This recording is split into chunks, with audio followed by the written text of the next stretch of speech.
More than 100 aviation employers will get 6 more months of wage support for their workers to tide over the pandemic. National carrier Singapore Airlines and in-flight catering services provider SATS are among those who will receive the $130 million support. The Aviation Workforce Retention Grant was set to expire this month. Brandon Tenoto reports.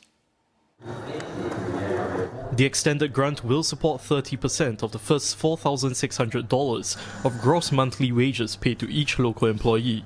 This will be valid from October to December. From January to March next year, the grant will be reduced to 10%.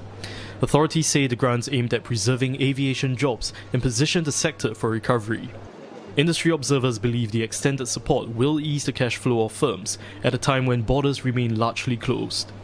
Basically buttresses some of the operating expenses, some of the key costs of major players such as SIA. It provides them with the wherewithal to keep Singaporeans and PRs in employment in this very trying circumstances.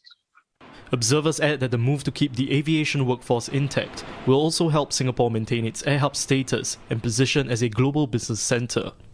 It sends a very strong signal that maintaining the paramount status of Singapore being the major hub of Southeast Asia is very much at the top of the agenda of the authorities and the business community in Singapore.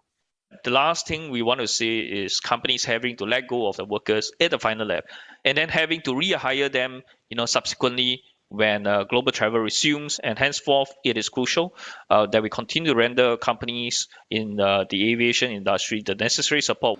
The Civil Aviation Authority of Singapore says total passenger traffic movements at Changi Airport is at 3.6% of pre-pandemic levels this month.